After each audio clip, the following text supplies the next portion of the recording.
Yeah, it's like you did just fine with Tomahawk back when we did. Yeah, you did. Tomahawk. I don't ever feel like I have enough to say. That's okay.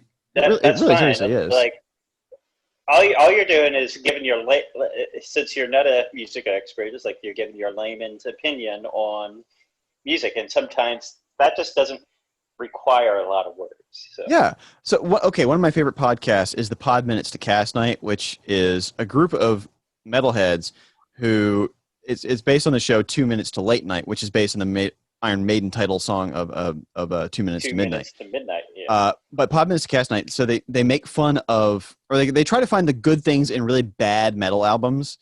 Okay. But one of the people on the podcast is not a metalhead and knows none of the music. But she has to listen to the songs. She's a stand-up comedian, and she has to listen to the album every week.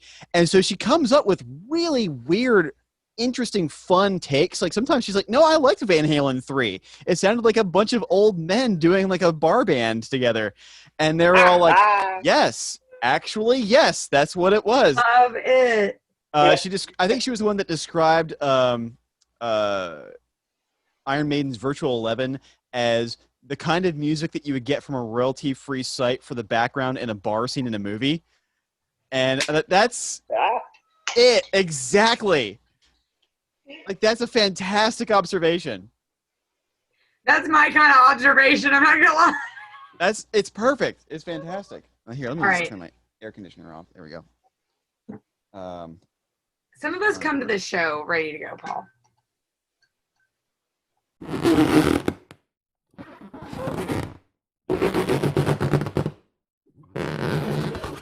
Welcome to the Discomfort Zone. We are the Casual Fanatics, and this is the podcast where we get outside of our comfort zone, hence the title is very clever, thank you very much, where we find the things that we don't necessarily really enjoy or like.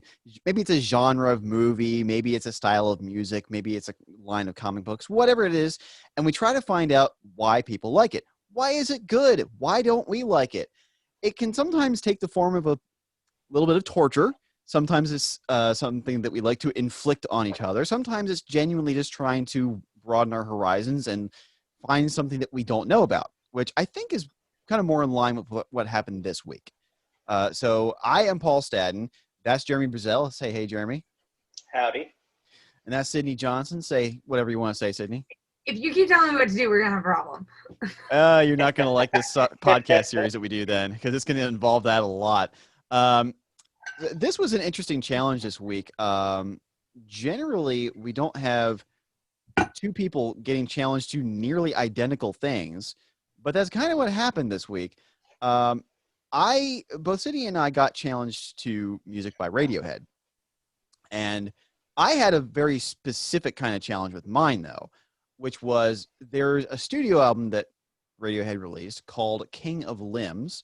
And I'll be referencing my notes a lot for this because I'm not really a Radiohead fan. I always put them kind of in the category of like slightly more listenable Sonic Youth. And then there's a live album they did called, it was From the Basement, and they did all the songs off of King of Limb live. So my challenge from Jeremy was to compare the two. Now, I don't know if you wanted me to like this music, Jeremy, but I have a lot to say.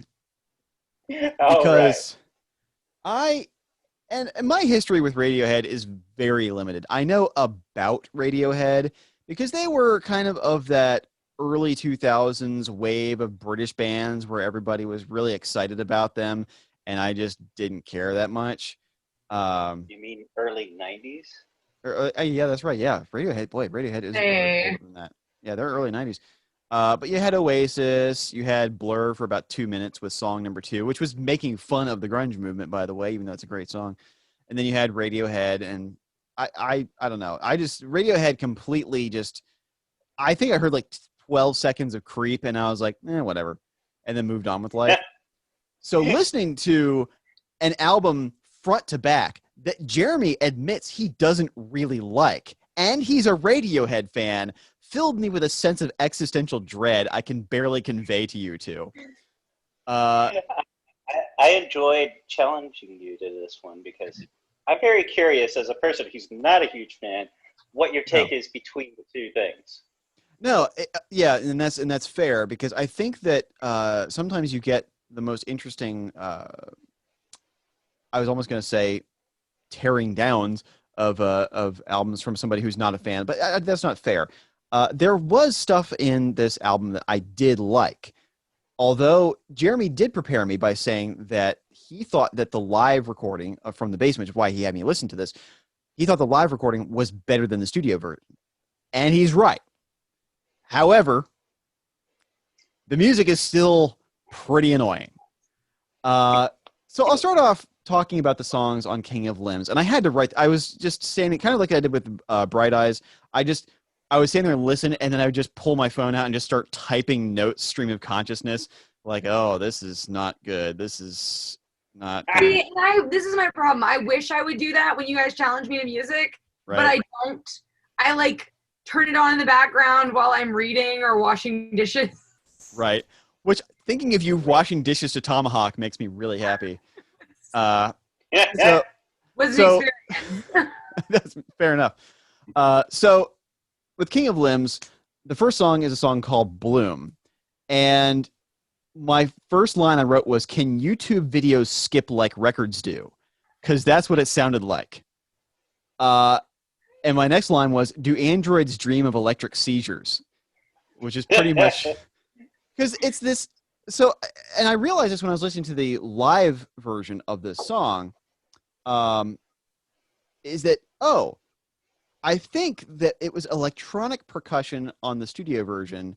It was these like weird clicks, almost like a metronome. And then the live version, they were doing it with bongos. And I'm like, oh, well, now it sounds like a real instrument. My ears have something to latch onto. It doesn't sound like my speakers are blowing out. That's or my tubes and my amp are dying. It's the exact same crackly, poppy sound as what they're using for percussion. But it just struck me as like third tier Phillip Glass style repetitive note. Like one of the guitarists was noodling on his guitar a little bit, and the engineer was like, wait, we got something here. Great. What if we had that happen for 4 minutes? And that was the song. And then in comes Tom York, I guess, from 100 feet away. Because it's just like the most reverb of voice has been drenched in ever. Like he was singing through Dick Dale's guitar, just all the reverb. It's like you discovered the reverb. What's funny? What's funny Yeah, is like, yes. You That's talk exactly about right. Bloom. You learn that there's reverb and you turn it all the way up. Like, we gotta experiment with this. This is like, it's like an 8-year-old discovering a guitar amp, just turning all the knobs. Over time, you're like, maybe we should bring it back. Let's dial this back. But they were like, no. Yeah. Did you have good things to say about Bloom there, Jeremy? Because I'll contradict you. Sorry, I'm dying. Well, see, one thing with Bloom, there's a lot of layers to the percussion, and particularly on the album version, since it's all these electronic sounds on the album version, it is every single thing is electronic on the album version of Bloom. That explains so much. And it kills any type of dynamic that it has. So Okay. all you have is these sounds of clicking and clicking and clicking. But when it came to the live version, I didn't get that at all, because it was the percussion wasn't just browbeating your face the entire time. It's like you have the snare going da, da, da, da, da, da, da, da, da, da, throughout the entire song. But in the live version, you might not even notice that little snare going throughout the entire song, because it's so far in the background. So this actually was an interesting experiment, because this highlighted something. There's a really good YouTube video by Rick Beato about the death of rock and roll, at least in terms of it being the sales force that it was up and through the early mid 90s. And he talks about what killed it were a couple of things. One was Beat Detective, which was a program wherein studios would go in, and like the guy who was mixing it would go in and would fix little mistakes on the part of the percussion.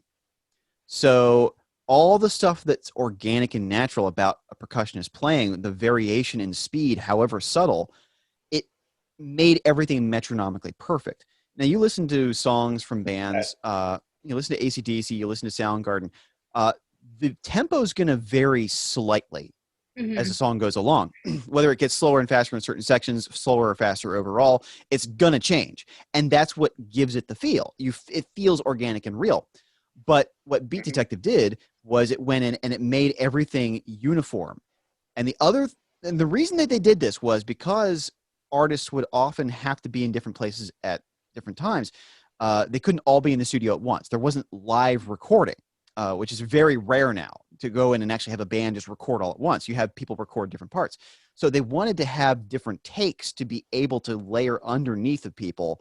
So you had to have everything perfect so that you could have all those multiple sessions arranged and piecemeal. So it's that thing that kind of killed rock and roll. I mean, you go back to the early days of Black Sabbath where they record an album in a couple of days. They're recording live. And of course, Rick Rubin comes along in 2013 and makes them do their 13 album completely live to recapture that feel. Van Halen arguing with the producers, at least in the David Lee Roth era anyway, about they want everything to sound live. And so they mix the guitar on one side on one channel. They have everybody playing all at once in the recording studio, so everything feels like a live concert. So that's what you get from the basement recording versus the pure electronic madness that Bloom is, because it really is like the most annoying alarm clock ringtone I've ever heard, which is just freaking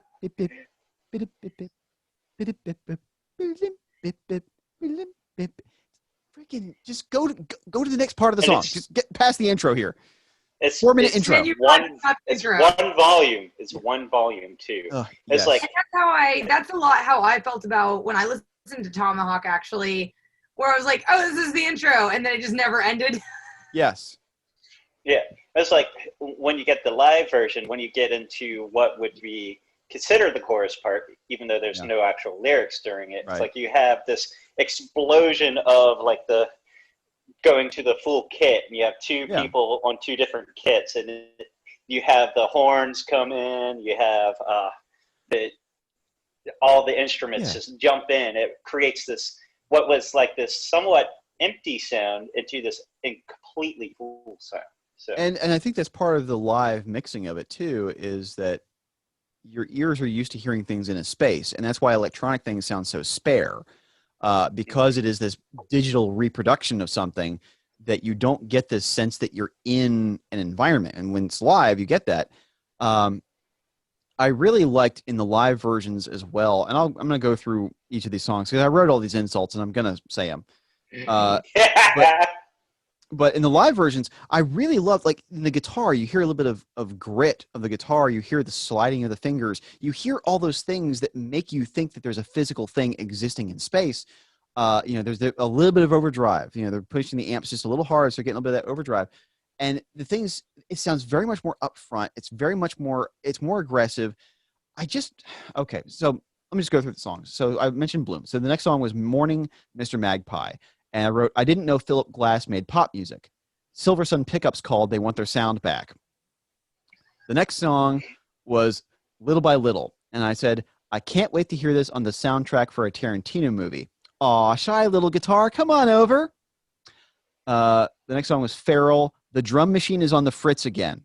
Oh, well, I'll just test the echo settings on my mic. The bass says, this is my song now!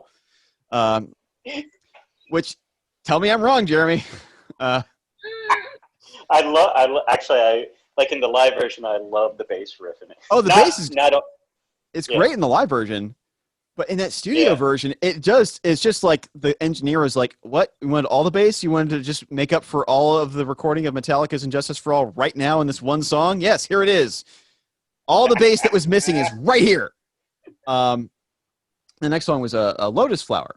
I said, either this is a weird Radiohead song or a normal Sonic Youth song.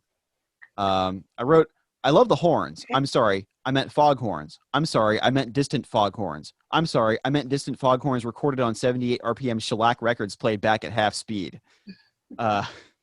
which is what it sounds like. Like just at some point in the background, you hear.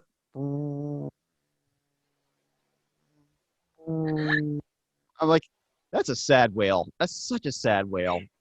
And then the song Codex, and my first thought was just a piano. I said, sorry, I'm conditioned to want robot spasms at this point.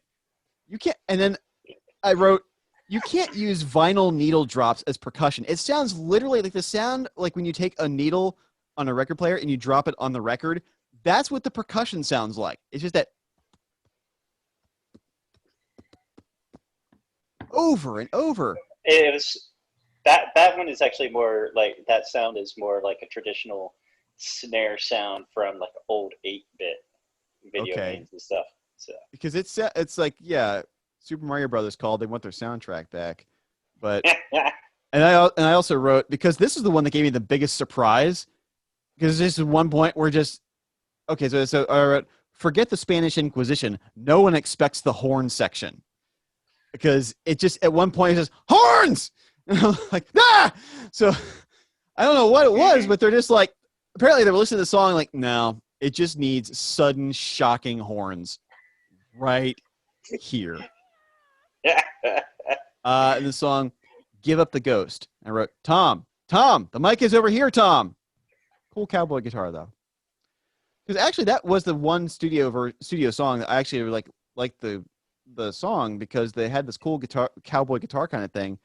It's probably like the least changed out of the live ones. So. Yeah, because I can see that, because it's the most like an actual song. Then there was the song Separator. At least electric, yeah. And the song Separator, which is the last song on the album, I said, I honestly thought it was a guy beatboxing for a second. Gorillaz called, Damon Albarn wants his vocal cords back. Because he said, like, seriously, like, there are points where Tom York just sounds just like Damon Albarn from Gorillaz / Blur. Because it's most singers, when they sing, they don't necessarily have much of an accent. Because, like, you listen to even like British singers or American singers, they don't sound, there's a yeah. Unless you're singing country. Unless you're singing country, in which case, you emphasize the Southern. But heck, even Keith Urban, who's Australian, he sings Southern for some reason. But Tom York and Damon Albarn sing the most British I've ever heard people sing ever.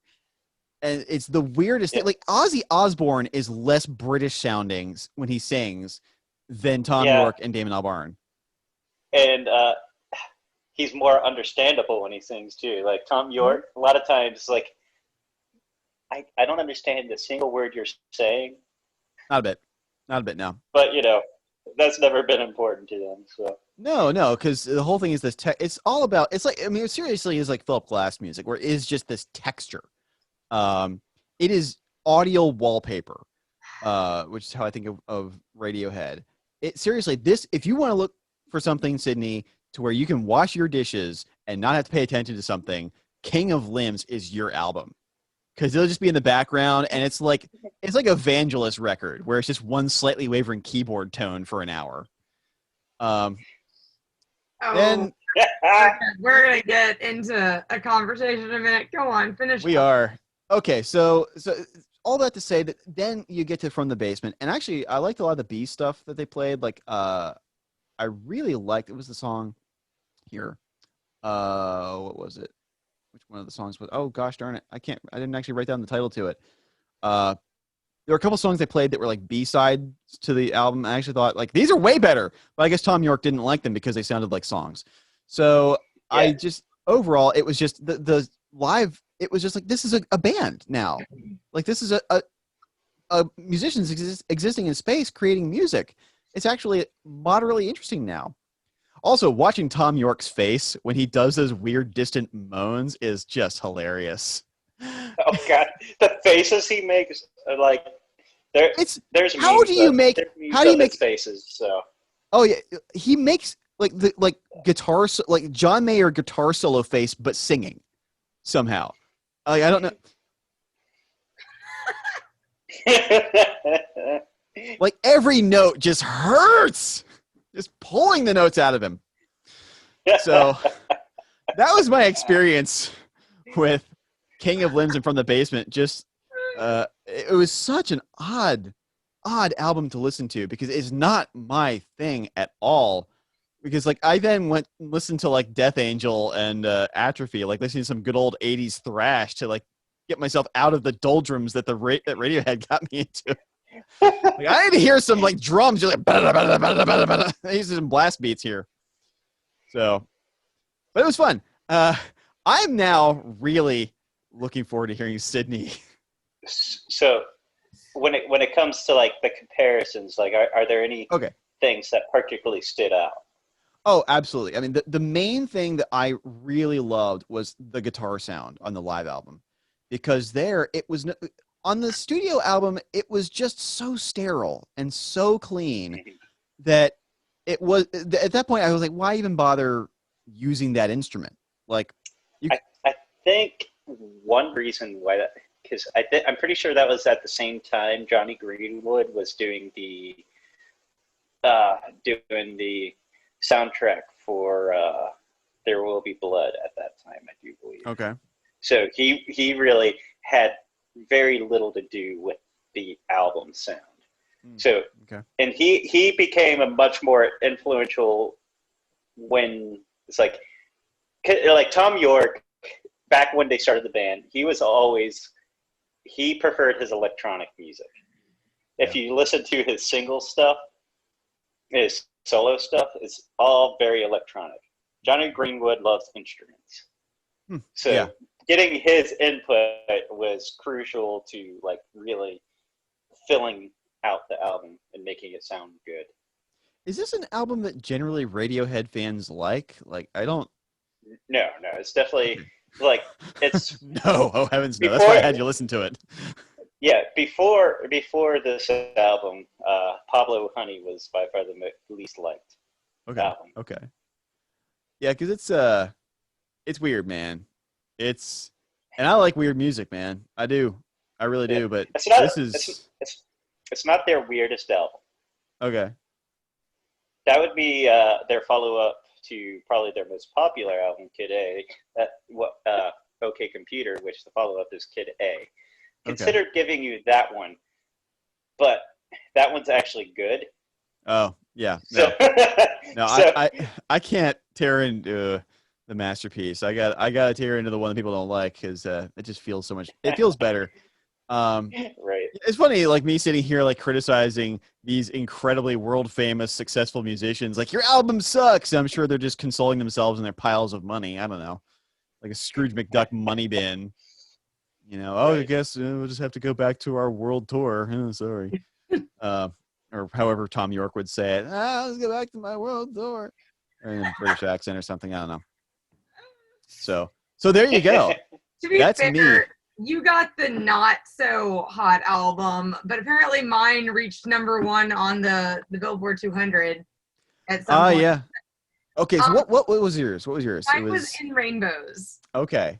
Yeah, no, that one actually, I remember that coming out because I remember that was a big deal. So I'm gonna side with Paul on certain phraseologies he used. Audio wallpaper is about perfection for this band. I don't even think it's limited to that album. And I don't know anything about Radiohead going in. Like I don't listen to this music. Right. And I'm like you, Paul. I like weird music, but this is not my brand of weird. Okay, let me ask you a question before you go any further.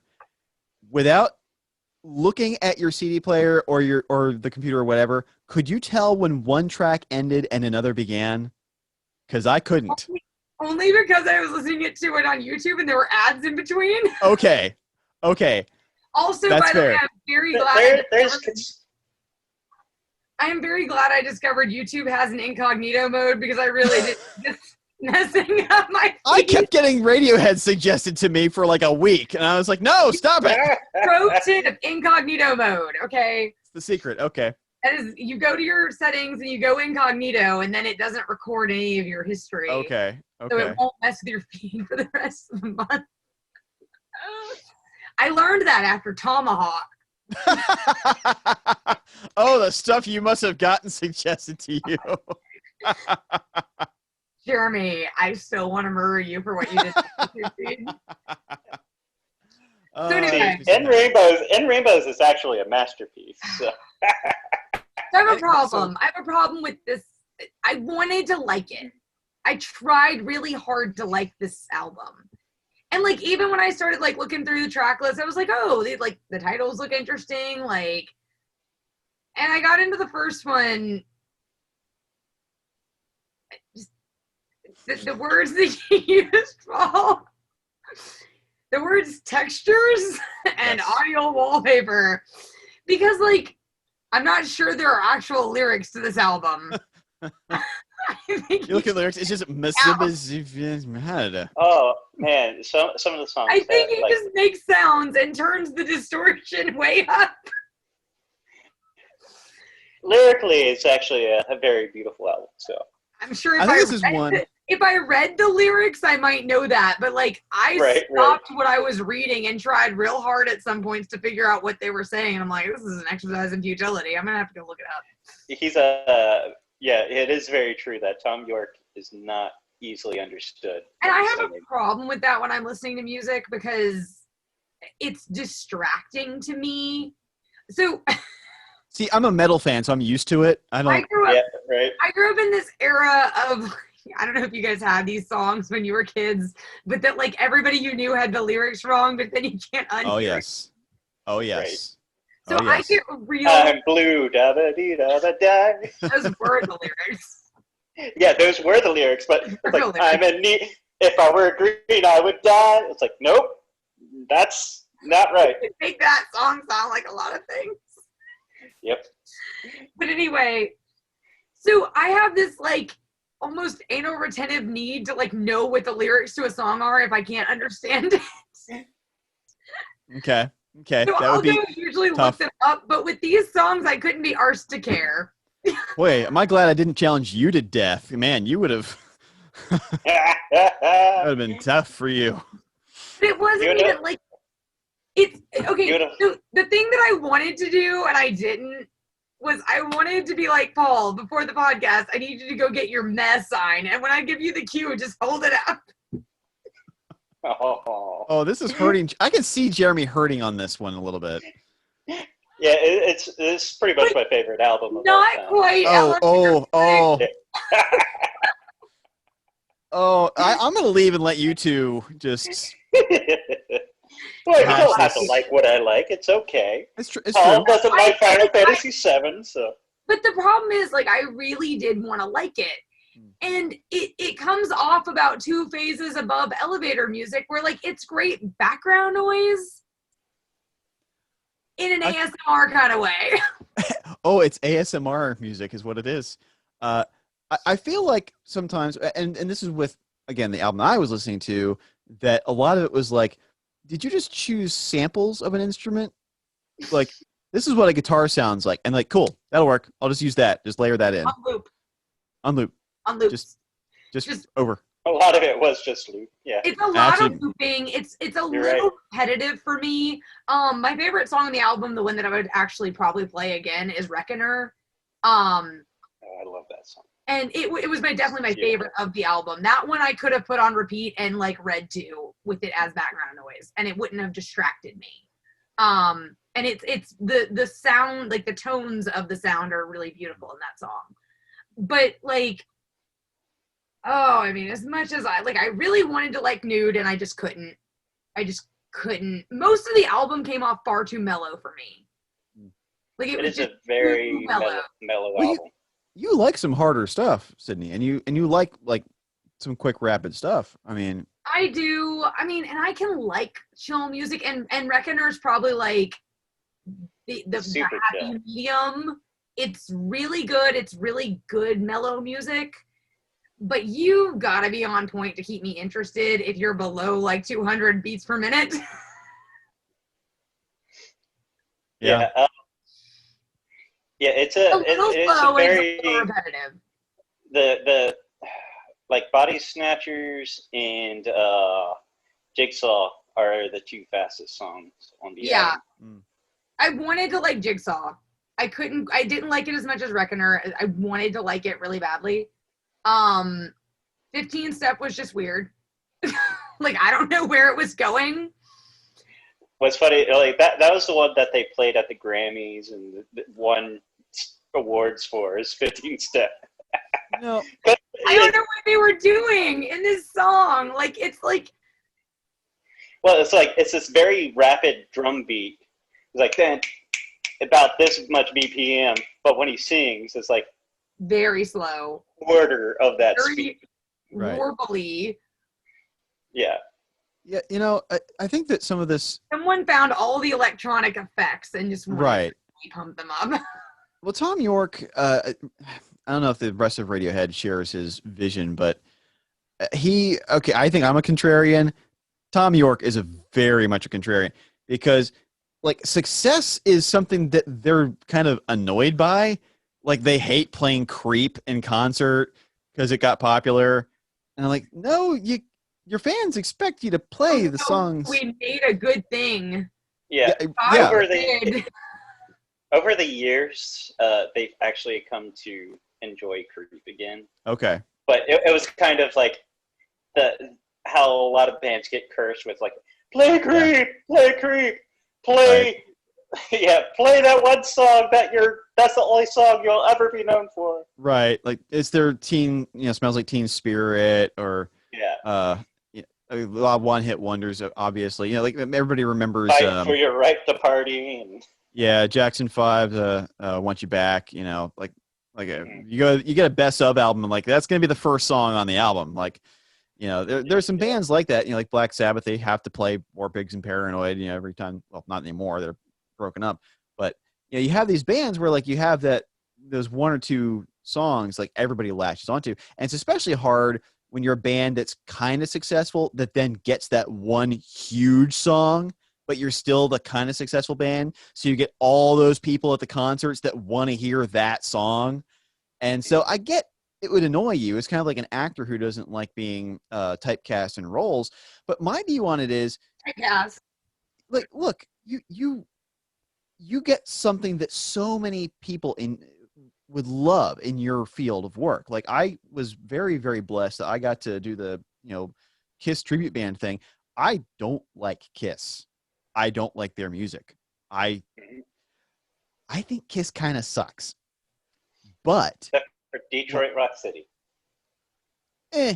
But when I got up on stage and played the songs and the fans loved it, everybody, they're like, oh yeah, you sound just like him. It's Kiss. And I'm like, that's what I wanted. I didn't care that I had to play rock and roll all night. You get out there, you jump around, and you play the song. It's about the fans. It's not about you, And so you feel very lucky that you get to do that. So I never got into the mentality of someone like Tom York, where they're like, oh, I don't want to play Creep because all the people want to hear it. Like, you are so blessed to be able to do this, dude. That's such a crappy attitude to take. Boom.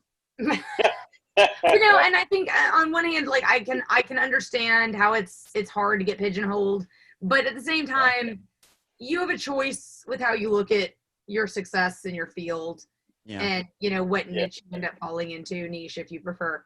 To be fair, a lot of the Creep hate came from young immaturity as well, because as they've gotten older, they've really gotten over that type of attitude. I know. I mean, the thing I'll say is, like, I can see, like, they were trying to do something here, and, like, I guess it worked for a lot of people. Doesn't necessarily work for me. I do love Wreck-It Rap. I may go download that one. It's very pretty background noise. Even if I have no idea lyrically what's going on in any of these songs. Okay, there is something I forgot to mention. I wanted to say about Radiohead in general, which is, after watching From the Basement, is how impressed I am with the musicianship of being able to pull off this stuff that sounds to me like unorganized chaos. It's kind of like how you felt with Death, with Sound of Perseverance, Jeremy, because that just sounded like all these disjointed ideas, but you were very impressed with the musicianship. And that's how I feel with Radiohead. Like, I'm like, I don't like this, but holy crap, are you impressive for being able to do this? Especially live. The song Little by Little, that is like to this day, it's like I can't figure out how to count it properly because it goes it goes one doom doom doom doom. It's like the one, everything is on the end of that song until they get to the chorus, which they switch over to the one, then switch back to the end, and it's like my mind just can't catch on to it. No. Yeah, that's insane. That's like Soundgarden changing time signatures level stuff, where the problem is, and this is a problem I have with people who tend to be contrarians, with the exception of Soundgarden. For some reason, they can switch time signatures, and I'm kind of on board with it because it's still like the song still feels really good because they do. The reason that they change time signatures is because they write stuff based on how they felt it out when they wrote it. So then they're just like, well, what time signature is that? Crap, it's an 11. We're gonna have to do this in 11 every time. All right, and that's kind of how Soundgarden operated. But with Soundgarden, where I can like bang my head to something like Outshined, which is in like 7 or something insane like that. With King of Limbs, trying to follow it, I just had to just kind of stand there and just like. The funny thing is, everything is in 4/4. Doesn't feel like it. 4/4. Nothing feels like it though, and same thing on In Rainbows. Nothing feels standardized or organized in any fashion. It's somehow repetitive while simultaneously being organized chaos, and kudos to you. But I also, and some artists are this way, there's a phase everyone goes through when they're working on any kind of art where they're just like, I want to do all the things at one time, and it goes a little too far. And some artists just live there. Yeah. And I feel like he's an artist that lives in that. Like he walked into the control room. Like, if you like, because like a lot of it's very mellow, very very minimal. It's like if you get into like All I Need, and it has the strings going in, swelling in at the very beginning, and very standard 4/4, then a little bass line in the background. All I Need did not even stand out after Weird Fishes. I'm sorry. Weird Fishes is a weird one. That's a weird one. That was it had a very distinct feel at the very beginning. Then it had a complete and utter 180 of a change up at the end for Weird Fishes. And you know, I think that's what annoys me about this album is a lot of their songs start in a way. And you think, you're like, okay, cool. Like, I can get into this. Like, you think you know what you're getting. And then it will switch on you. And you're like, this is not what I came for. Right. Interesting. Because, their favorite thing, and it's why I gravitate toward Radiohead so much, is I prefer untraditional structure of music. And it's like, I don't want, like, verse, chorus, bridge, chorus. It's like that gets repetitive to me. And I can, so they can definitely see that. I can see where you would like that. Mm-hmm. So I can see why that sounds like it, because it is a very untraditional way of structuring the music. For me, it comes off like you're listening to 4 different songs and you don't know that the songs bled into each other. like a radio station when you're driving out of the range and another radio station is creeping up underneath of it, and they're both at the same time. And it does have some of the electronic effect that sort of makes it feel that way too. Like there's enough of the same electronic kind of popping and things going on and spackling that you sort of are not sure sometimes. That song 15 Steps is what really set the tone for you. It really does. Because that was really the only very electronic feeling song that the entire album. And I realized that later on, but like that had gone ahead and set it up for me, and I'm like, oh, right. Didn't make the right first impression there. And okay, so here's the thing that I was gonna start this conversation with before we got derailed. Was I was going to have Paul bring out his meh sign. Oh, yes. It's on the wall. I know, because I bought it for you, or I found it for you. Awesome. I wanted to. I love it. But, like, I was going to have Paul, I was like, I need you to hold it up when I give you the signal. And the thing about me and music is, and this is why like I find it weird to try and dissect music, because I am a pass-fail music person. And usually I decide that in about the first 2 bars. Right. Gotcha. Whether or not I like the song. And if I don't like you, I will not keep listening. And not like is not even hatred. It's just like, nope, you didn't win. Oh, I get it. Yeah. And I move on. So for me, listening through a song that does not catch me in the first 2 bars is bizarre and trudgeful. Yeah.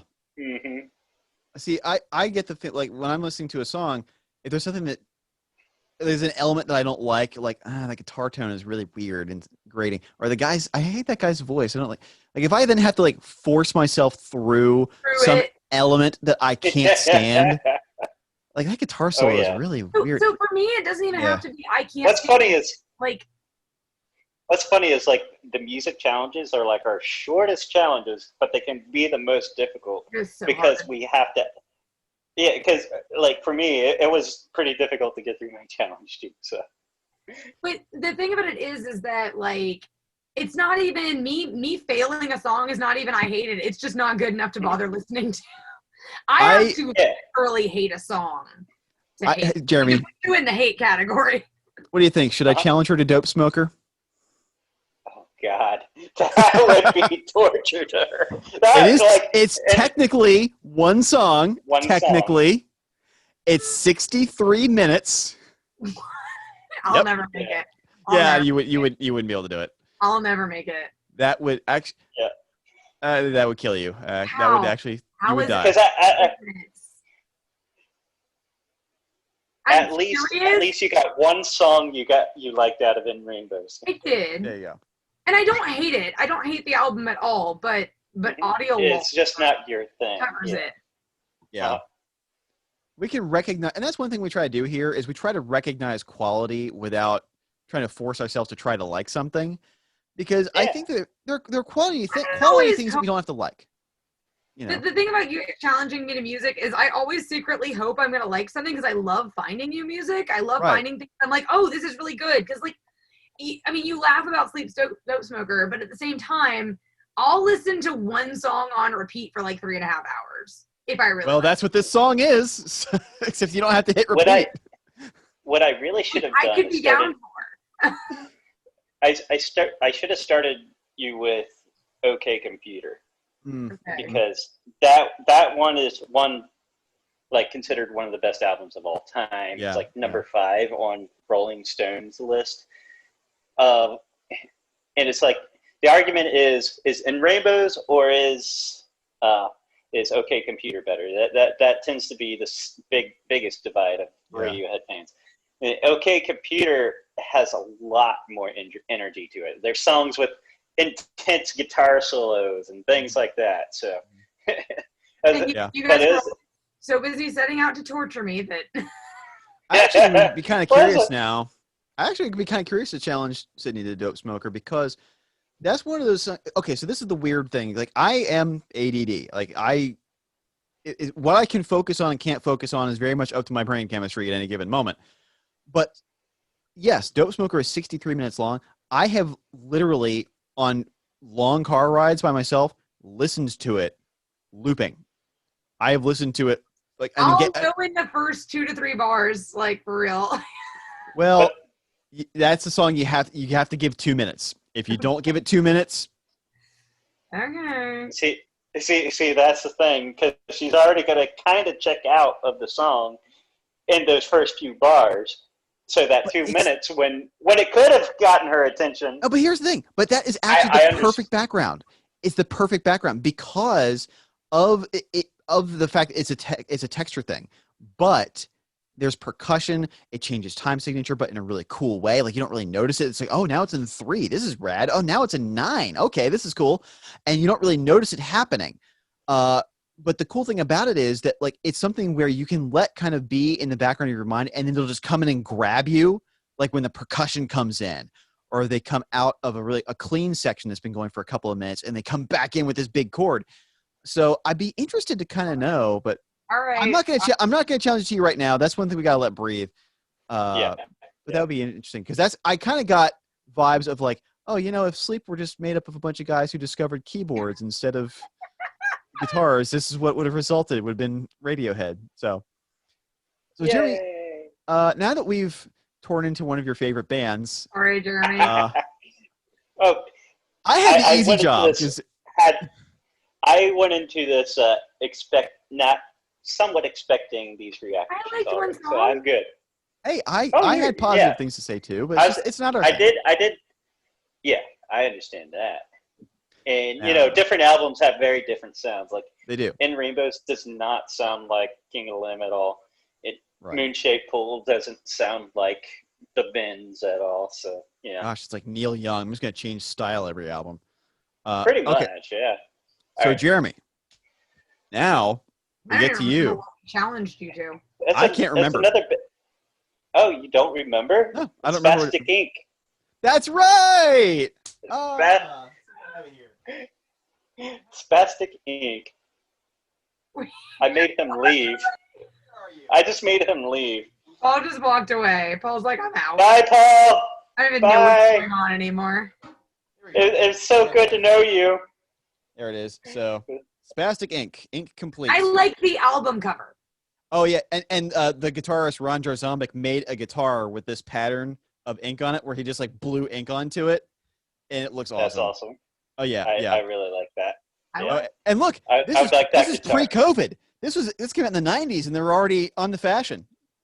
Oh snap! Wow, I that's can't amazing. believe it. Just noticed that. So, No, anyways, no. none of the last 2 Oh, minutes. gosh. It's too Sydney, soon, Paul. All right. It was Too Fair soon enough. for COVID jokes. Oh no, I got a million of them. All right, so Jeremy, I am so deathly curious about how you liked this album that I actually really love. so. It's it has a similar feel. It's a different sound, but it has a very similar feel to Death. Yeah, I can see that. And what's so strange about it is that Paul, stop challenging us all to the same things all the time. It wasn't intentional. it has the same feel, but I'm starting to see a pattern because like with this is like they have time signature jumps everywhere constantly. It's almost more of a math rock than traditional metal. Right. So it's each note. One of the notes that I wrote down for it is it feels like you gave an AI a set of parameters and you told it to randomly place notes. Mm-hmm. It was like, oh, you have to base it off of this scale. Yep. Just place notes on the scale. So and it's somewhat like it feels extremely mechanical, especially those first couple songs feel very extremely mechanical and robotic in a way that I just couldn't really get into. Well, I mean, the first song is called "The Mad Data Race," so I love that you're literally having the opposite complaint with the album he challenged you to that we have about the albums that you challenged. Yes. This is if there's an opposite to Radiohead, it's Spastik Inc. Yeah. It's a wall of sound, but it's a bunch of notes of a wall of sound. Yeah. Oh yes. Rather than like just long, like Tom York sings typically very long notes. A lot of people have compared him to Bono, the way he draws out his voice and has little slurs and stuff like that in his vocals. So if you listen very carefully, you can still hear Tom York holding the note from his last concert. Yeah. But yeah, you're like, well, it's kind of fun to watch him because he makes all those faces, but also when he's singing, he's like going like this at the microphone. It's like, how do you get a consistent note? You can out tell, of that? by the way. What? You can tell, by the way. It was either that or someone moving the microphone around. You would think the volume would like just go up and down, but he's like, and it makes one consistent sound as he's holding one note. It's like, that's weird. Yeah, because he's lip syncing. Back to Spastik Inc. Back to Spastik. Anyway. Back to Spastik Inc. Before I get distracted again, and but like you get into the middle of the album, and songs feel like songs again. They actually have consistent motifs through the song. Well, I guess technically each song has a motif going throughout it, but some of them are so long that you kind of get lost in the idea of it. Yeah, that's fair. If you see what yeah. And, there's some songs on here that are really long. Yeah, it's like one thing I like is when a drummer provides a spine for a song, and it's like isn't an issue is when they're doing runs, he goes into like blast beats and fills when they're doing runs on the guitar and the other instruments. So like it's like they're all just talking at each other the entire time, like that, you know? That's the album. Back and forth. Yeah. And it's like I can like there's a lot of people who tend to like that stuff, but it's a sound that it kind of grates on me over time. That's why once I got into the middle of the album and that kind of stopped. Yeah. I think it was song number 4. What was that one called? Oh yeah, C and It's Sharp. Yeah. That is my favorite song in the album. The whole thing about that song, it's 2 notes. It's only C and C sharp, and it's the best song on the album. Yeah, it was it was actually a really good song. That's everything on the album is an exercise in like trying to challenge themselves in some way, and that was the one that I thought worked out the best. I don't know why, but right, absolutely. It felt very consistent, and then like from there on out, it became a good thing to be on, and I'm just listening to it, and I enjoyed. I got a certain level of enjoyment for the rest of the album till the last song. The last song was insane. I'll just mosquito brain surgery. Yeah, it's 8 minutes, so. Yeah, it just keeps going, and it keeps going. And that's how it feels. And that was probably my least favorite song on the album. I don't blame you. That one, yeah. I'm actually shocked because my least favorite song on this whole album is A Wild Hair, which is literally he tracked the music to the scene where Thumper and Bambi meet in Bambi. And so all the dialogue is reproduced with his guitar. So that explains like why a lot of it sound. That's amazing. Somebody took that scene from Bambi on YouTube. You can find somebody took that scene from Bambi and put this song over top of it, so you can see what he was actually scoring it to. What was that? The weird. Next to last song? No, that was the middle of the album. That was like a while. That was number 6. Number 6. Okay. Because I did remember one of the middle ones really sticking out as one I didn't really care for. Yeah, that would be the one. Because that's actually the most tedious song on the whole album.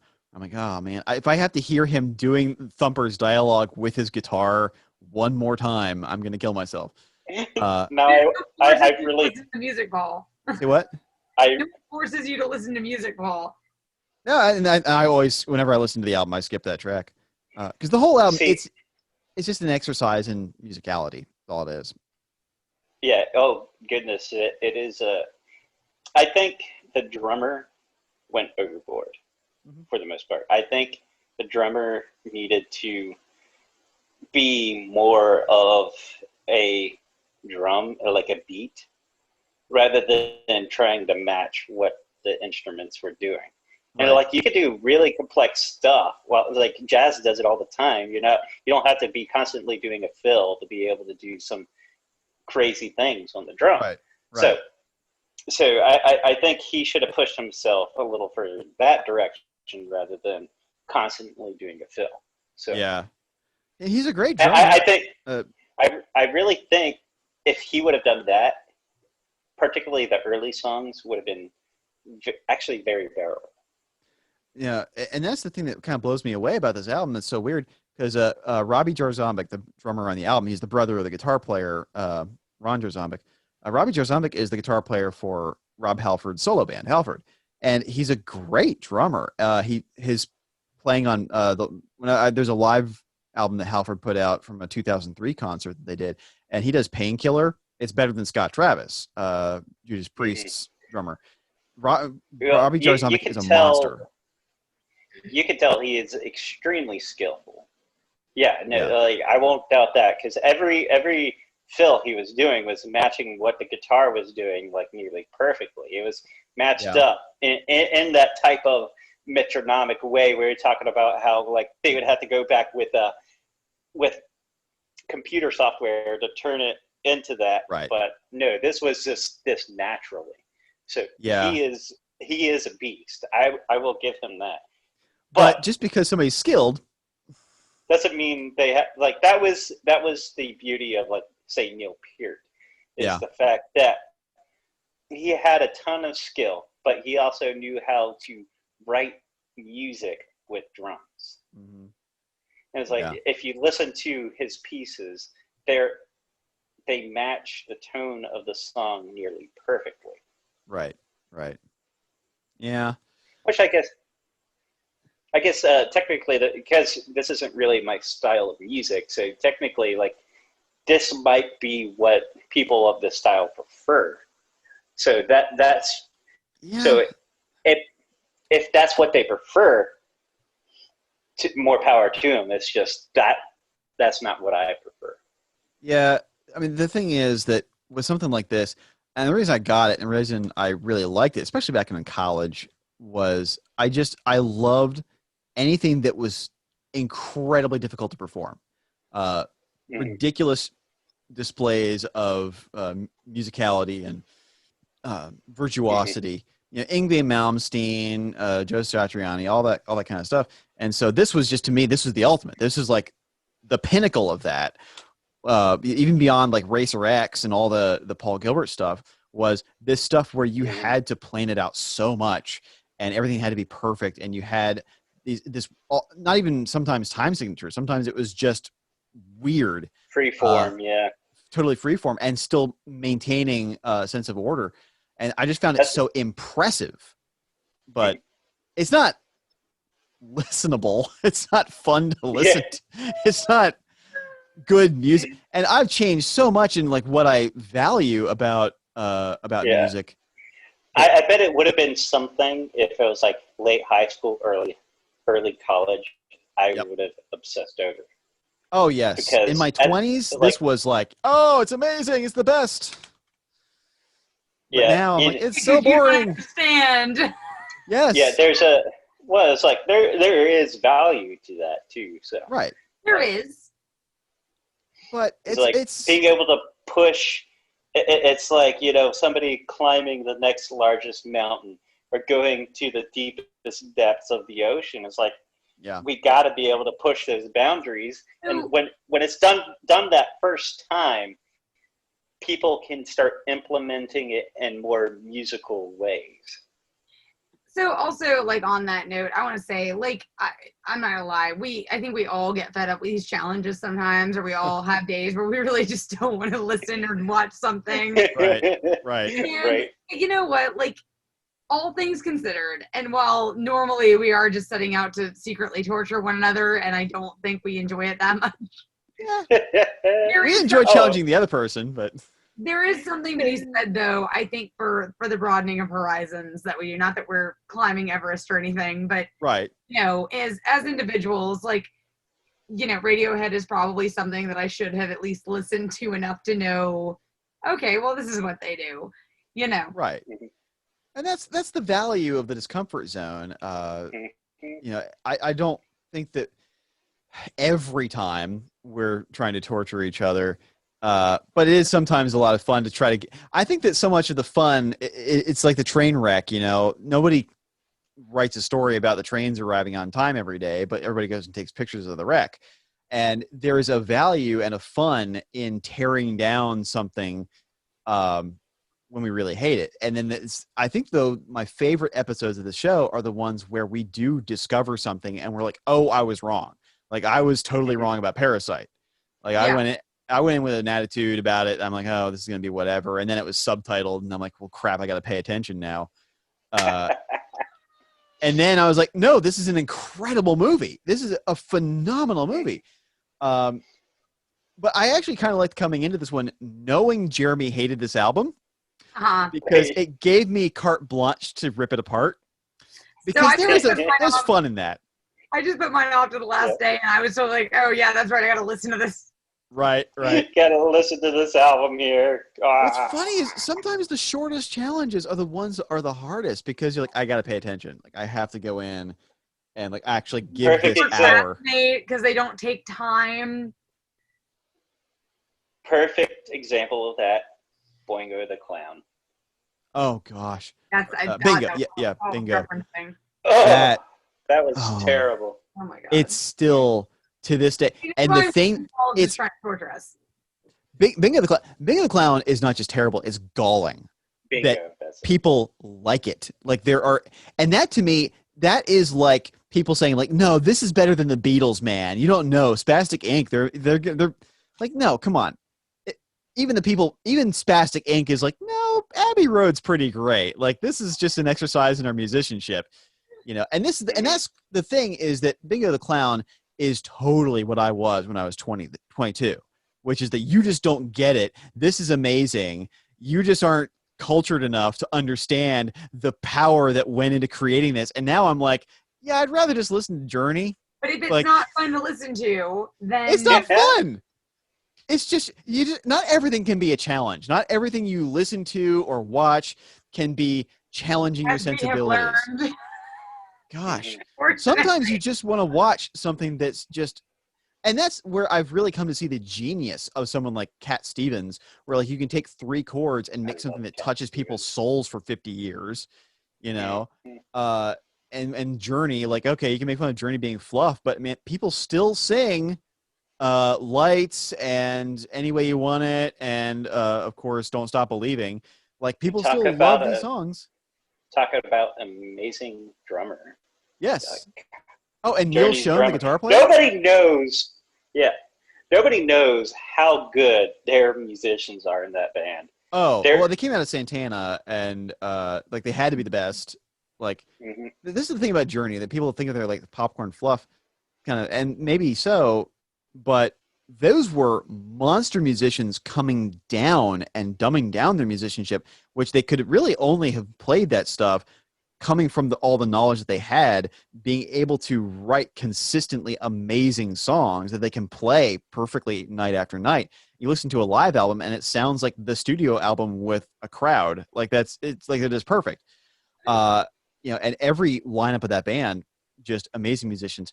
Like Neil Schon is every bit as good as Steve Vai or Yngwie Malmsteen or any shredder you want to throw out there, but he doesn't do that because he doesn't want to show off. He wants to write amazing songs.